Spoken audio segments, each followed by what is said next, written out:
Bonjour à tous, bienvenue sur Radio Couleur Chartreuse, ici en reportage aux Abrets en Dauphiné à la salle du Triangle pour une exposition, l'exposition Monuments historiques au fil des saisons, réalisée par le conseil municipal Jeunes et également l'EHPAD. Et pour en parler et découvrir tout cela, je suis en compagnie de plusieurs personnes, notamment Agnès Durand, élue. Bonjour. Bonjour, bienvenue aux Abrins Dauphiné.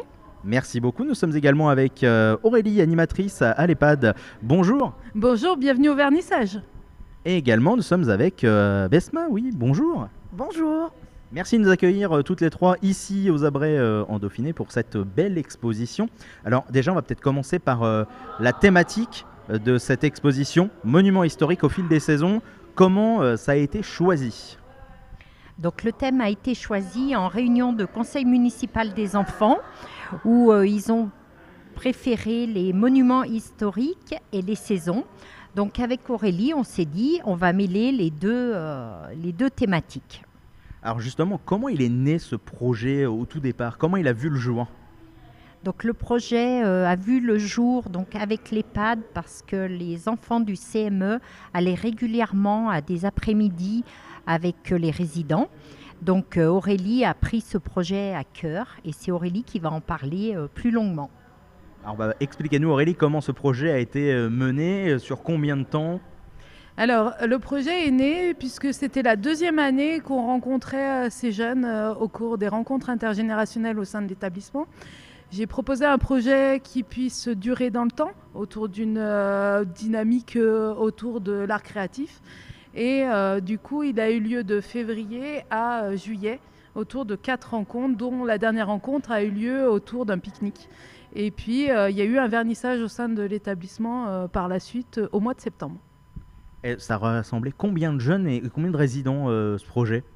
12 jeunes et 12 habitants, puisque le projet artistique s'appelait Toile à 4 mains. Et donc 2 mains d'un habitant et 2 mains d'un jeune. Alors c'est des jeunes de quel âge à quel âge ? 11 à 14 ans et des habitants qui avaient entre 64 et 90 ans. Donc là, qu'est-ce qui a été réalisé ? Parlez-nous un petit peu du nombre de tableaux, peut-être des formats. Je vois qu'il y a un petit peu des formats aussi différents. Alors en fait, les tableaux ont été choisis par les jeunes. Alors on les a guidés avec aussi bien Agnès que Besma. On les a guidés sur le choix des toiles puisque certains ont réalisé des églises de Fitilieu, de la Bâtie-Divisa ou bien même des Abrets en Dauphiné. Donc le choix de la toile dépendait du monument qui a été décrit sur la toile. Et puis il y a eu une vingtaine de toiles qui ont été réalisées, dont une toile commune où tout le monde a pu laisser son empreinte, avec un petit témoignage associé autour de cette rencontre et de ce qu'ils ont vécu. Alors je vois que sur les tableaux, il y a de la peinture, mais il n'y a pas que ça. Non, il y a eu du collage, il y a eu de la recherche d'anciennes images de la commune, puisque c'est vous rendrez compte de l'entreprise Bourgeat, par exemple, où il y a écrit l'ancienne et la nouvelle. Mais il y a aussi des photos sur, par exemple, tout simplement l'église des Abrets avec le rond-point aussi, dans les années où la photo était en noir et blanc. Et donc ça a été collé. Donc là, voilà une belle participation entre les enfants, les anciens. Et j'allais dire, à la fin de ce projet-là, le ressenti de chacun, qu'est-ce qu'ils vous disent les uns et les autres ? Alors, ce qui a été vraiment vrai, puisque on a des clichés. On a des clichés aussi bien au niveau des jeunes actuellement, puisqu'on se dit que les jeunes ne sont pas investis en dehors des réseaux sociaux, ils ne sont pas tant investis dans la relation à l'autre. Donc, on a pu voir qu'ils s'intéressaient aux anciens. Ils ont pu aussi s'intéresser du coup à ce qui pouvait se vivre dans un établissement comme le nôtre, puisque malheureusement, il y a eu pas mal d'affaires et donc on a souvent entendu parler des EHPAD et pas en bien et entre autres, entre guillemets, comme des mouroirs. On peut voir qu'il y a de la vie et qu'il y a de l'envie de rencontrer les autres, de l'envie de créer et de l'envie de laisser une trace de ce qui est vécu dans ces établissements. Alors justement, vous en tant qu'animatrice, donc là vous avez travaillé avec le conseil municipal jeune, vous referez peut-être d'autres projets par la suite, mais vous travaillez aussi avec peut-être des associations, avec la MJC, tout ça ? Alors oui, on travaille par exemple avec la MJC qui peut nous offrir aussi, grâce à des appels à projets, donc grâce à des financeurs extérieurs, des instants musicaux, comme on a eu la livraison de chansons cette semaine grâce à la MJC et au CCAS de la commune. On va monter un projet théâtre avec la MJC. Le directeur, M. Perrin de la MJC, est en train de chercher un financeur pour pouvoir faire intervenir sa prof de théâtre au sein de l'établissement.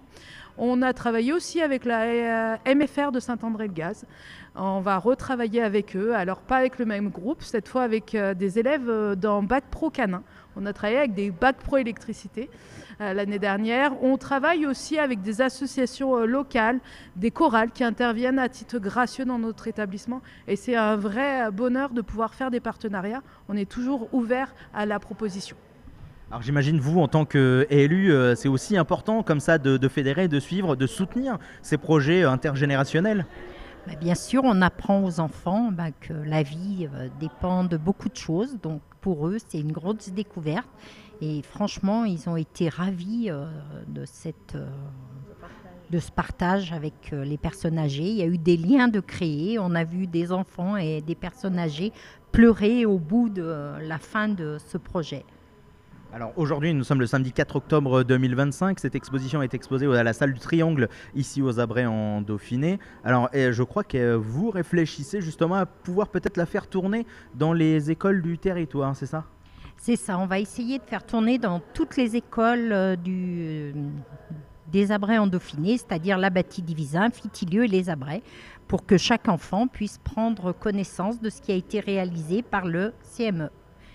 Donc là, vous pourrez découvrir, pour ceux qui nous écoutent en audio à la radio, sur la chaîne YouTube de Radio Couleur Chartreuse. On va faire un petit tour pour vous montrer les différentes choses qui ont été réalisées. Vous allez voir, il y a des jolies peintures, des jolies choses. Donc on va vous laisser admirer tout ça juste après. Juste le temps de remercier vous, trois, de nous avoir accueillis ici, dans la salle du Triangle aux Abrets en Dauphiné. Donc je vais rappeler, Agnès, vous êtes élue ici au conseil municipal, également même chose pour Besma, et puis Aurélie, animatrice à l'EHPAD. Merci à toutes les trois. Merci à vous. Très bonne journée et à bientôt. À bientôt. Et puis pour retrouver les diverses infos de la mairie des Abrets en Dauphiné, les différents projets, ça se passe sur le site internet des Abrets en Dauphiné, lesabretsendauphiné.fr, et également sur les réseaux sociaux, vous tapez les Abrets en Dauphiné, il y a Facebook, il y a également tout Instagram, vous pourrez retrouver toutes les différentes informations. Et puis nous on se retrouve très vite sur Radio Couleur Chartreuse, votre radio locale associative. À bientôt.